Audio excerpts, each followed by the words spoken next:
Hey, William Gilmore here for the ScreenwritersJourney.com, and it is day 23 of the journey. And today I spent time working on my logline. It's like the most dreaded aspect of screenwriting for all screenwriters.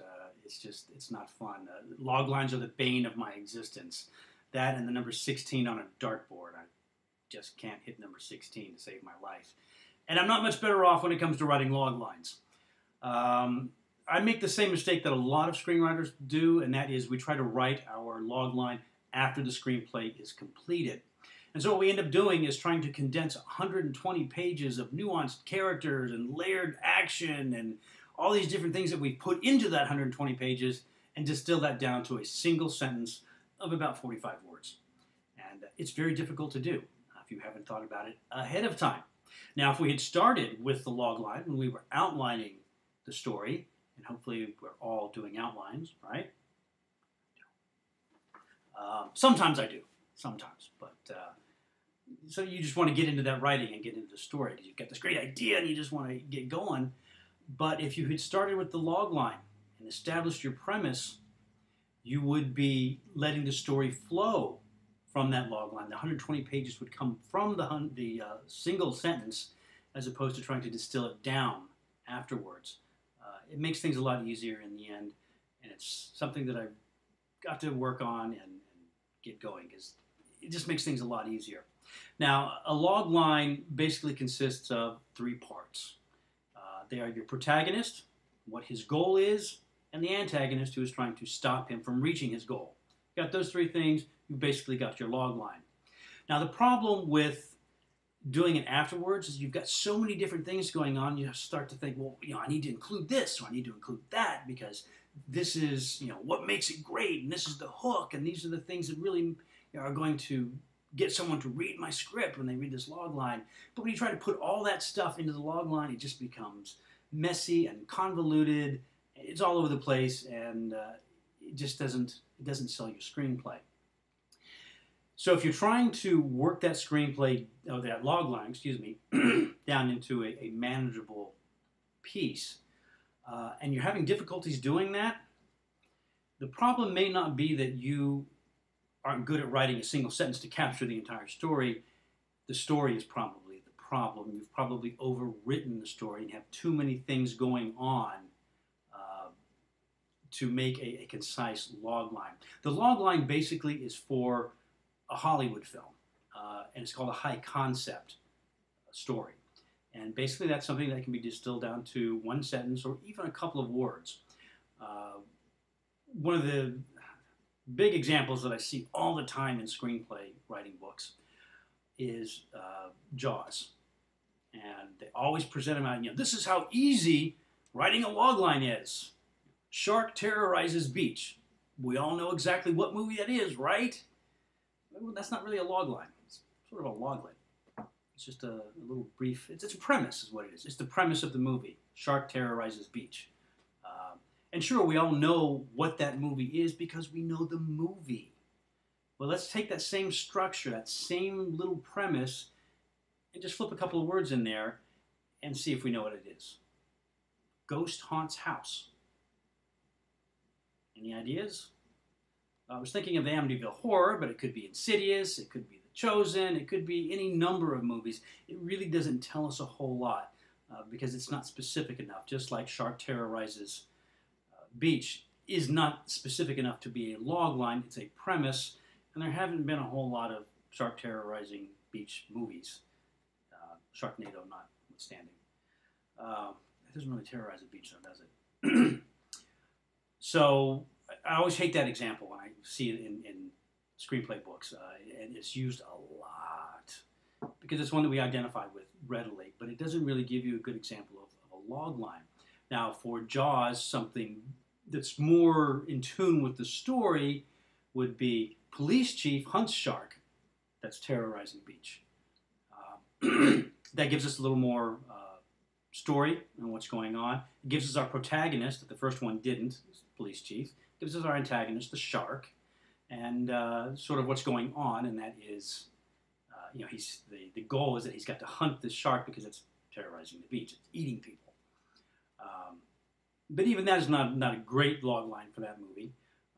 We need a few more things, and you can add descriptors to your log line to help out. Like the police chief, Brody, is aquaphobic, or hydrophobic for some of you who prefer that word. He's afraid of the water.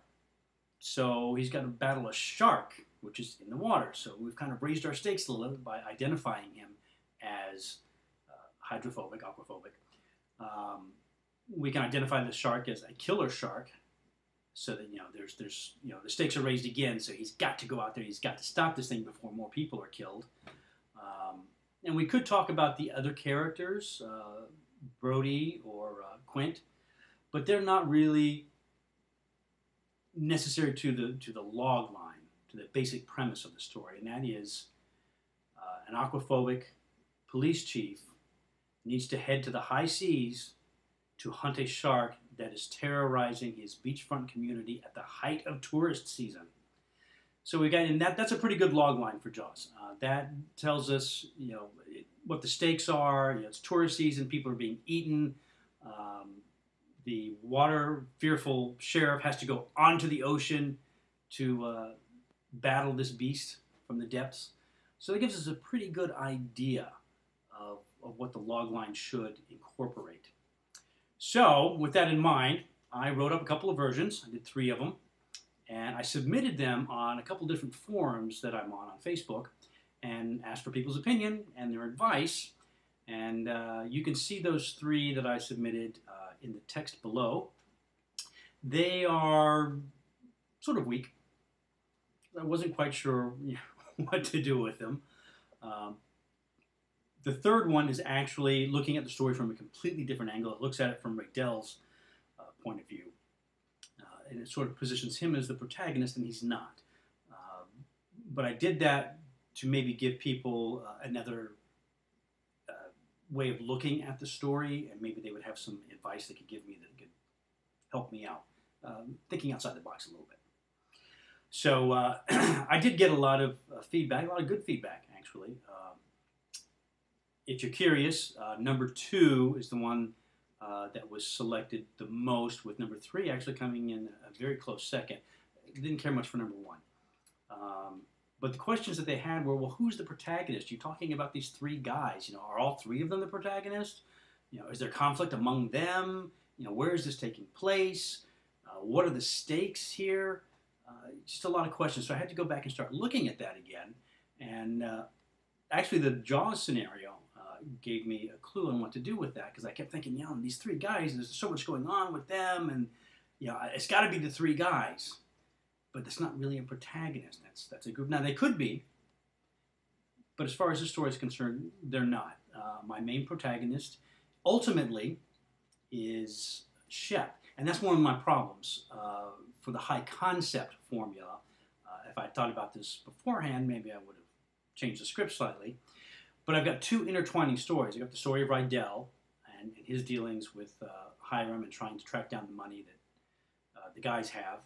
And then there's the story of the guys, Shep, Tyler, and Grady, and their attempts to avoid capture by either Rydell or the sheriff. And this is starting to drift away from the high concept idea. High concept is a single purpose driven story. And I've got 2 different things kind of interweaving here that all come together at the end. So I am drifting a little bit away from that high concept idea, but it's not so far removed that I can't still market it that way. But I just got to figure out how to do that. So looking at the Jaws scenario, where we have the 3 guys out on the boat hunting the shark, we don't really need Hooper or Quint in our log line. It's the sheriff who's enlisted their help, but his goal is to save the town. They're just part of the help that he's enlisting to accomplish his goal. So we can eliminate those other 2 from the log line. So I thought, well, can I eliminate 2 of my characters from the log line? And ultimately what I decided is that I can eliminate Grady. He is not essential to the basic premise. What I have is Shep, who's going to make the big change at the end. He's the one who's going to go through the big journey and have to confront the villain, ultimately, who's the sheriff, and make some type of change in his life. Some kind of life-changing event will happen to him. So he's the protagonist. So I've got to have him. And I kind of have to have Tyler because he's the one who instigates this whole thing. He's the one who causes the problem that ultimately leads to our villain, the sheriff.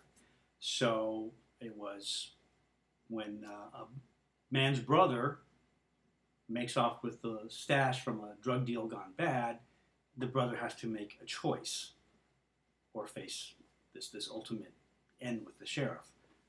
So that got me narrowed down quite a bit. And then I started thinking about my descriptors and how can I describe them and get some more information in. And one of the things is that Shep and Tyler are half-brothers. They're not full-blooded brothers. So that can imply that there is some tension between them, or possibly that Shep would not be quite as willing to step up for his half-brother as he would for a full-blooded brother. That's not necessarily so, but it can give us kind of that hint. The half-brother makes a difference over full brother. And I wanted to incorporate Rydell, because I do have that second storyline going on. I wanted to show there's something else going on, or at least give a hint of that. And I wanted to play up Shep a little bit, and what his stakes were and what's at risk for him. And what we know from the story is that he's unemployed. He's living in a trailer that he inherited from his father. So he's not well off. So maybe sharing in this loot would be a good thing for him. So there's a good reason for him to want to go stand by Tyler, possibly, and go up against the sheriff. Or he can just back off and go, I don't want any part of this, and let Tyler deal with the sheriff alone. So we know that Shep's sort of a down-on-his-luck blue-collar worker. We know that the sheriff is not above killing someone to get his ends, and neither is Rydell.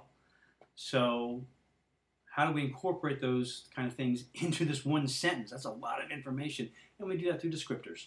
So basically what I came up with finally, after going through a number of different options, and including trying the online high concepts, what is it? Online high concept logline generator. Somebody recommended. You can see what that turned out down below also. That was kind of useless. Although it did focus me on my protagonist, that also helped me to sort of identify just going with Shep.